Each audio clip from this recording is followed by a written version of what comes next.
Hey guys, today we're taking a look at the S.H.Figuarts Kamen Rider O Super Tatoba combo. And before we take a look at this figure, I'd like to add two anecdotes on my previous reviews. I'd like to mention that I did go to my local toy store about a week ago from now, and they did have Kong and Godzilla in stock. They had two of each, so depending on your area and depending how many collectors or collectible stores are in your area, you should be able to find some. I am pretty sure that at the Tamashii Nation's pop-up store in San Francisco, they should have them in stock. I know they should also have some other products, maybe some Kamen Riders or some Dragon Ball Figuarts, anything Bandai Tamashii Nations. And I'd also like to mention that for my Kong review, I have heard reports that if I use this figure as example, that this whole area right here, kind of like the crotch and upper thigh area on Kong, it is very tight on some copies, and the tightness will lead to breakage. And if your copy happens to be too tight, I would try using the hairdryer method, which is taking a hairdryer and slowly pressing it over the issue area until it gets soft enough, and then you move it around and try to see if that warps the plastic or that makes it a little more roomier for it to move around. If that doesn't work, try some dish soap. The dish soap method, which is takes just a little bit of dish soap and put in the infected area, and hopefully that should loosen it up. And if none of those work, you could also try buying third-party solutions. Like, I know D-Star sells some fixer elixir, as he calls it, and that both, I think, helps tighten and loosen joints. It depends which version you buy. And I know also Kiki's sells some joint fixing solutions, and if none of those options work, I would contact maybe Bluefin or Tamashii Nations for a replacement part. Now, getting all of that out of the way, I like to say, first impressions on the figure, it is a good figure. I love this version of Kamen Rider O, or specifically this version of the Tatoba combo, because I just love the bright, vibrant colors that pop out of you, and I love the contrast of those bright colors against the nice matte black. I think it makes it look really nice, and it makes it kind of neon, or at least that's what it reminds me of. And it just makes the colors pop, and it's very nice. The details and the sculpting on the figure are very nicely done. Everything is crisp and accurate to the show. It is all wonderfully sculpted, and if I move up here a little bit, looking at his helmet, it is just wonderfully sculpted, and it's just beautiful looking. I like to mention that the visor here, it is like an overlay clear plastic piece. I haven't heard of breakage, but I'm assuming if you drop it from like a high area, it could spiderweb and crack. But since it's plastic, I think it'll hold on nice. The joints are very tight. Well, not very tight, but they're tight enough that they're not flopping around, as you can see here. Which is a surprise, because for older S.H.Figuarts figures I own, it's either hit or miss, depending on if the joints are tight and they're loose. But on this figure, if I can take them off the stand, they are very tight. If anything, maybe these hips can be a little finicky at sometimes, and this waist too. But, I just I chalk that up to just, the overall age of the figure. And not only the age, but this is a pre 2.0 mold. So it does have that old, and if you can see here, it does have that old system of knees where it was the drop down to get more range, and I'll cover that more in my articulation section. But as you can see here, it has the drop down feature at the hips. Now, other than that, I'd like to say that it's a beautiful looking figure, and I love this combo personally. It just looks really nice. It's really aesthetically pleasing, and having him there just stand there in a neutral kind of like battle ready pose, I think looks very nice. I would like to mention before we move on that these are kind of pointy, so be careful with that.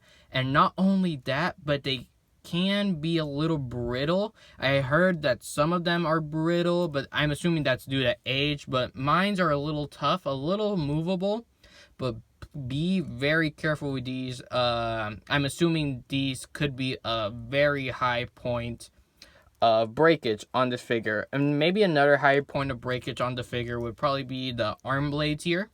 But those are fairly rubbery and they can collapse easily. I don't think those will be breaking as much as these. Now, since we got that out of the way, let's take a look at accessories. Now, taking a look at accessories, the figure does come with 2 folded out arm blades like the ones he has here, and these are for when Kamen Rider O are going to start attacking or uses the specific claw attack.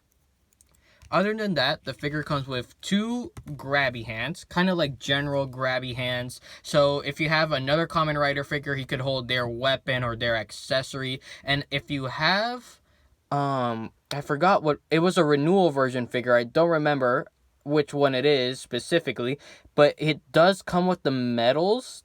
And I'm pretty sure you could fit the medals here. So if you want to replicate him actually changing modes, you could do that. The figure also comes with a pair of splayed out hands. Like, they're open out hands, but not as much as their, like, relaxed hands. They're more like splayed out action pose hands. And for a final hand, he comes with this specialized grabby hand, which he uses to hold this, which is also removable and comes out of the packaging removed.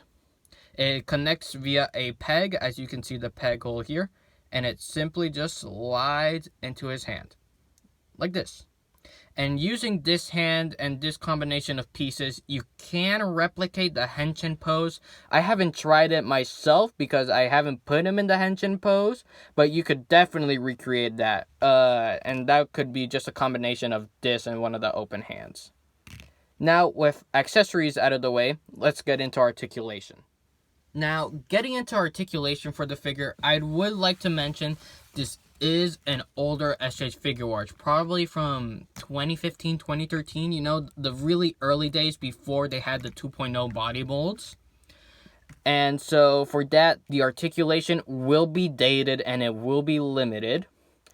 But I think it still has a good amount of articulations considering it is still an S.H.Figuarts figure. It does have kind of a ball joint here at the shoulder.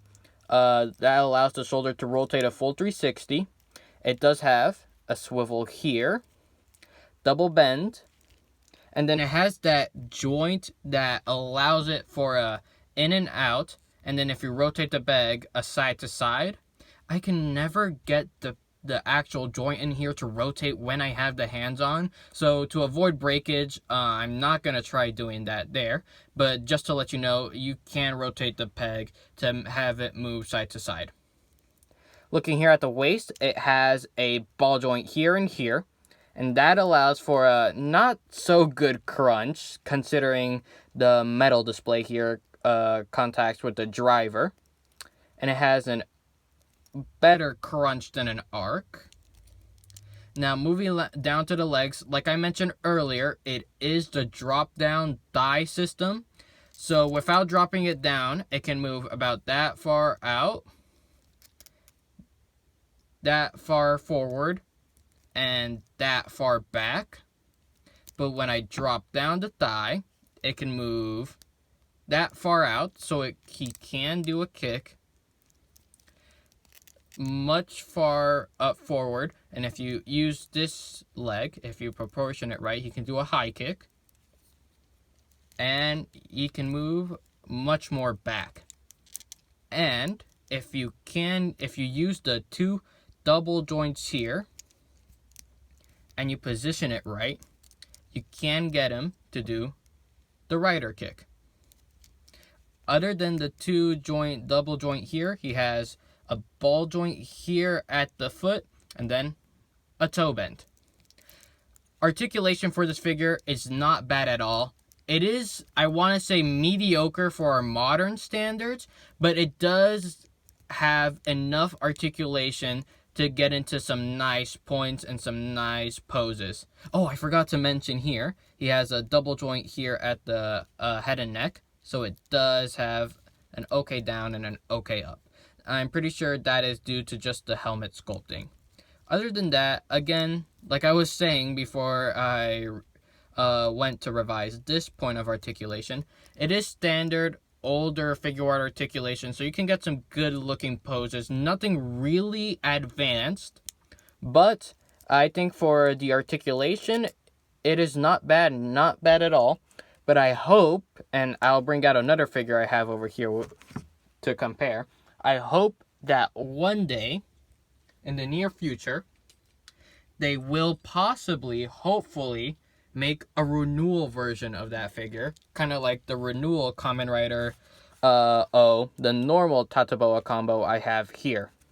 I would love to see this figure in this form, using the nice true bone carving, as they like to call it, sculpting, which allows for nice suit accuracy. And I mean, this figure right here, the renewal version, is a beautiful, beautiful figure. I love the fact that you can actually put in the coins and that you can take apart the figure here, because that allows you to make new unique combos, and I think that's really cool for Bandai to include that on the figure. But one gripe I have with this figure is that I wish they would have waited to make this line so they could use the newer updated joints, which I actually prefer.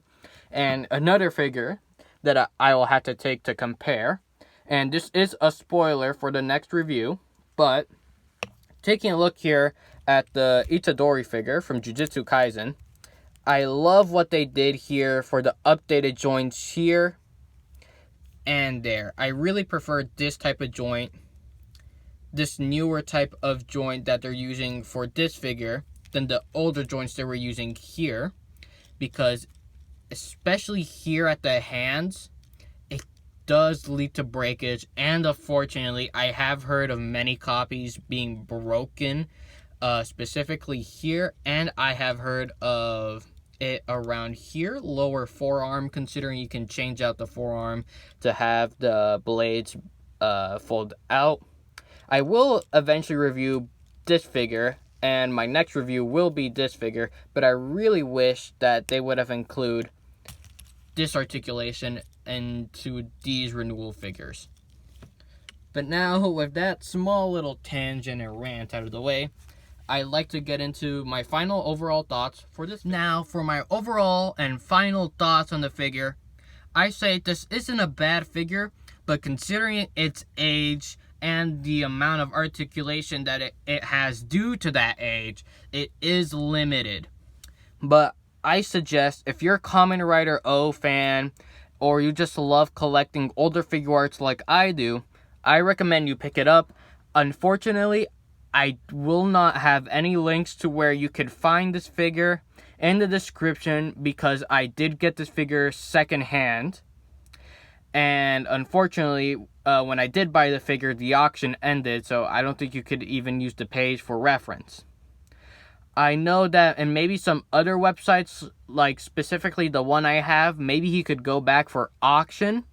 But as for now, try hunting around maybe the back pages of Amazon or eBay, or maybe Yahoo Japan auctions, and you'll probably be able to find one maybe soon.